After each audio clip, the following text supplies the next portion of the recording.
is up, everybody? Welcome back to another very exciting episode of Warp Tuesday. That's right, it is your one and only source of Star Trek news from me, Josh, with Talk About Trek. Can you believe it? Man, and what an exciting weekend of Star Trek news it was.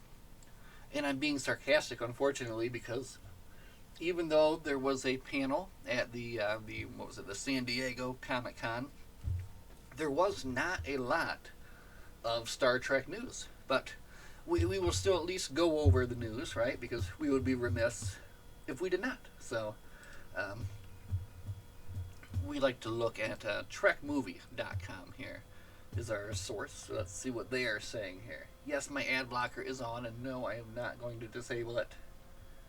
What is this? Penguin celebrating Star Trek 60th with visual history, coloring book, card game, and trivia deck. Our very own Jeff Bond wrote the visual history book. Whoa! I don't know who that is, but he must work for this site. Cool. I'm Josh with Talk About Trek, and I do enjoy Star Trek books, but a lot of the times new merchandise is overpriced. So, we'll wait and see, what we're going to do there, right? So here we go. Strange New Worlds news. Star Trek Strange New Worlds news. Talk Spirk, two Uhuras, dragons, puppets, and more. Well, we don't go in for spoilers here, so we'll skip right over that too, right? Me TV and H&I celebrating Star Trek 60th marathon specials in William Shatner. I don't know what either of those things are either. I'm going to click and we will find out together. Me TV and H&I. These are broadcast, huh? There's some sort of broadcast. Apparently they broadcast television still. I don't know. It's a thing that happens, but yeah, there are things other than streaming. Auction. Yeah, so all the stuff from Starfleet Academy, the stuff from what am I thinking? Anyway, all the sets, all that stuff has been auctioned off up there in Canada, and you can find it, I guess, on eBay now. There's lots of people that bought it now, mark up the price, sell it on eBay, and make a massive profit. The Ferengis would be proud. Fan film news. Axanar returns after 12 years with the release of The Gathering Storm Star Trek fan film. I was going to watch this in advance of tonight's video, and I didn't. So I'm going to watch it after tonight's video, sometime tonight, and then we can come back and talk about that. But, if you're into the Star Trek fan film world, which I definitely am, that's exciting news, right? Tribute video. Oh, we should watch the tribute video, because I think the tribute video was pretty good. So we'll watch that together. Preview from next episode. So basically the only news that came out, right, was they're adding a new character for Starfleet Academy Season 2. I mean, everyone would have assumed that they were anyway. And it's going to be this guy, and he's going to be their new alien pal, right? So that'll be cool. And, for Pete's sake, Scouts is coming back for Season 2. I haven't watched Season 1. So if there's anyone out there that has watched Scouts, if you have small children, I went through that phase in my life. I had 3 children. We watched all sorts of I watched all the stuff. We went through the whole gamut of things, of the cartoons, and I don't know, I can't bring myself to go and watch this, even though it is technically new Star Trek, right? So, okay, where do we go from here? We talk about new Star Trek. Yes, we talk about new Star Trek. And this new Star Trek was particularly exciting for me because, well, first off, I enjoyed the episode. It was a very cool kind of time travel paradox episode. It had Mars in it, which was awesome. It had dinosaurs in it. It had horses in it. So it was a little bit of everything that you would want in there, right? And it just, again, it was a fun episode, a good start to the season, and it kind of leaned into what I think, again, Strange New Worlds is good at doing these, bottle episodes, right? But again, there was a Martian kind of time paradox. They went back in time. They met these Martians, 65 billion years ago or whatever it was. And, they solved the mystery. They did what they needed to do. And it turned out to be very interesting and very kind of one of those Star Trek kind of thought provoking ideas. So I encourage you to watch it if you can. But at the end of the episode, um, Pike is in his quarters. He is talking to Admiral April, right? And he is talking about a Princess of Mars. And basically, he's talking about how it was one of his favorite books. And then he pulls it out and he reads a quote from this. And listen, I don't think I've talked about this before, but I read all of the John Carter of Mars series some, 15, 16 years ago. It's been a long time.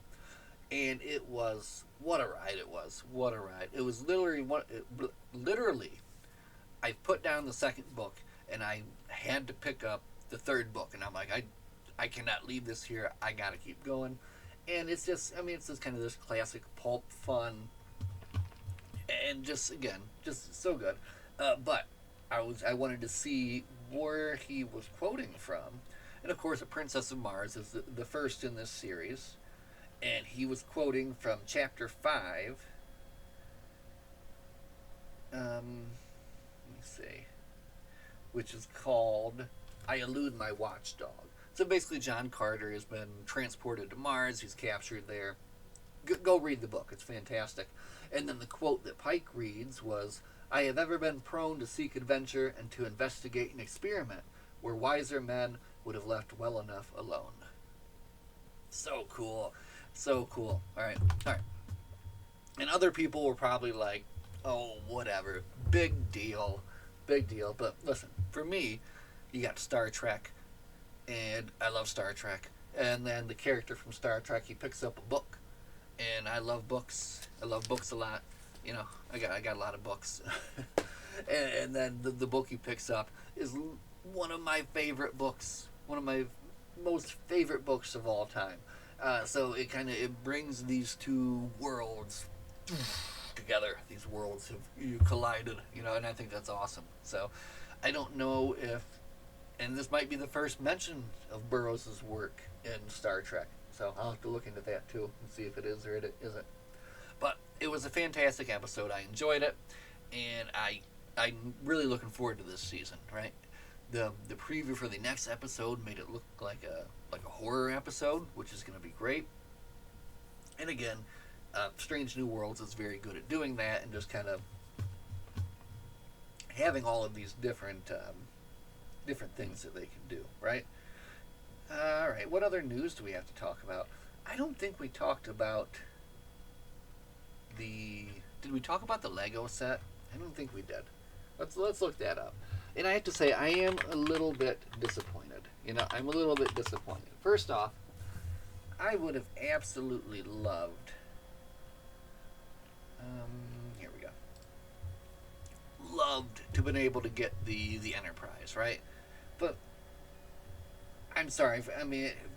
It's just madness. It's madness to consider that an actual real thing that I could do would be to buy a $400 Lego, even though it would have been incredible, right? And it's like the only way you're ever going to get these TNG cast minifigures, which is so cool. But now they're doing it for original series. They're releasing a bridge set, which looks awesome. Looks very cool. Let's look at it together closely. Like look. No, hold on. You can't see. Look. It looks cool, right? Look at that.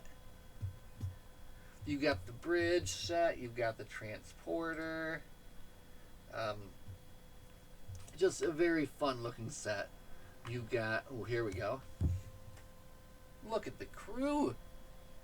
How awesome. But $199.99. Oh, I get it. Things are expensive. Everything is expensive. But man, why on earth can they not release? Do they just don't have any faith that people will buy it? Because they will. Can there not be a $50 Star Trek Lego set? A $30 set? Like, come on. Like, if they had some things like that, I could get on board and I could buy these things and not feel bad. But not at that price. I can't justify spending $200 on a Lego. It's just crazy. It's just crazy to me. Other people, it's not. They can do that, and that's great. But just come on, Lego, throw me a bone, man. Give me like a. Let me think of some ideas here. Like, what would be good, right? An iconic small set. I think we talked about this before, and someone mentioned Neelix's Kitchen would be a good one, and that would be a good one. But another fun one would just be like doing like classic scenes, right? So maybe like a small Borg first contact scene, right, where you get the Borg Queen, you got Borgified Data, and you got First Contact Picard, and you've got like the table that Data's on, and like a few little pieces there. That would be amazing, right? Or maybe you get a Wrath of Khan, Kirk and Scotty, or Kirk and Spock with Scotty there too. That would be cool. But you know, in the warp core room. So anyway, there's a lot of ideas that could be done, and they have the license for Star Trek, and Star Trek has. I have to feel that these probably sell fairly well, even the expensive ones. So come on, the littler ones would sell fine too. Let's get them going. Come on, let's go. I don't think that there's any more news about Star Trek Magic cards. I'm pretty sure there's been no new releases because, and I'm saying this mainly because my good friend would probably have told me already if there was something else that they put out. So right now, we're just kind of in the wait and see stage of things, and kind of hopefully we'll have some more news soon. We do have the Star Trek digital card game Warp, which I have been enjoying. I haven't played this week very much, but I'm looking forward to seeing when that is actually going to be, a thing that we can actually all enjoy and watch together, right? Anyway, I think that's all the news that is news for this Warp Tuesday. If you're interested to know how the Star Trek book collection is going, I tell you what, we do like to end on some local news. Let's end on the most local news we can have here, right? And we will talk about our Star Trek book collection. So let's go here to novel. We got it. So we are, again, we've talked about this before, and this is always fun to talk about. We are working our way through the Star Trek complete book collection, right? We're almost there. We've got just bits and pieces here. As you can see, the whole TOS collection is here except for one young adult book, all TNG, all Deep Space Nine, all Voyager except the cookbook, all of Enterprise, all of SCE, all of New Frontiers, all of Kelvinverse except the young adult stuff. So 5 young adult books and a cookbook, basically. And then we need 3 books from the Department of Temporal Investigations, Hidden Universes Travel Guides, Star Trek The Klingon Empire.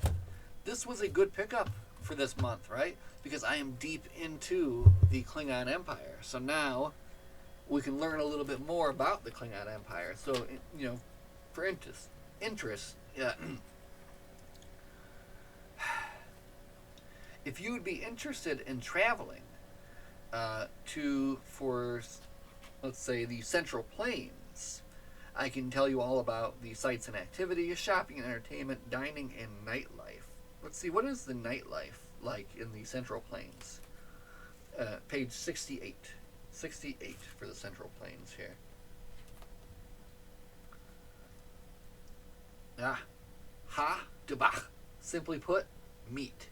You won't find a single vegetable or piece of fruit anywhere, not even as a decoration. Nice. That sounds pretty good. Just big hunks of meat, right? So anyway, we've got this, so we can go ahead and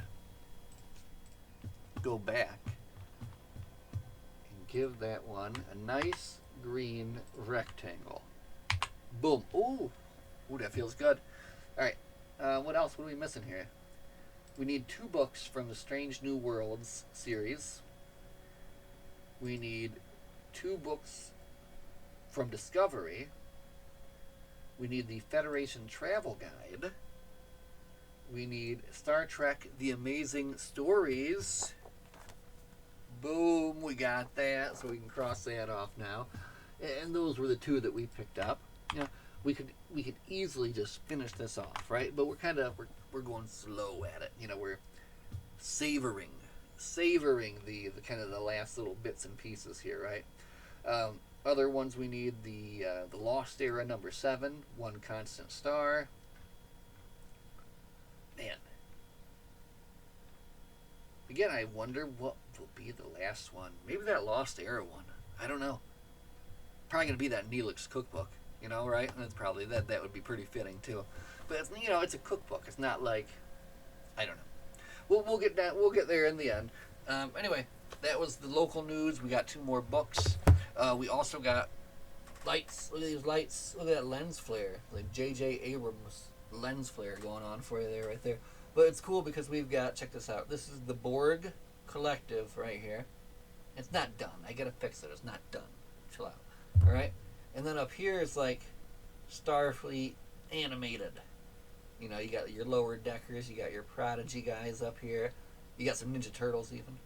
Down here, Discovery. You got Saru. You can't really see anything, but they're there. And then here, look, this is the Klingon Empire. All bathed in red. Anyway, we're going to get some more lights too, because I enjoyed how those lights turned out. I can turn them on and off with this. I got this whole fun series of lights and things going on. Here, look. I press this button, I go like this.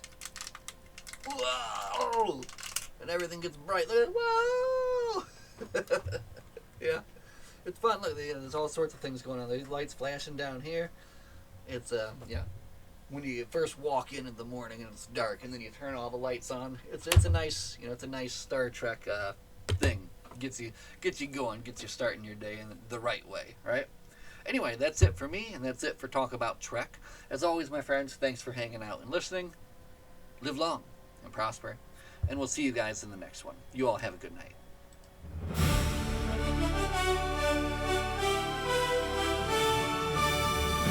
Welcome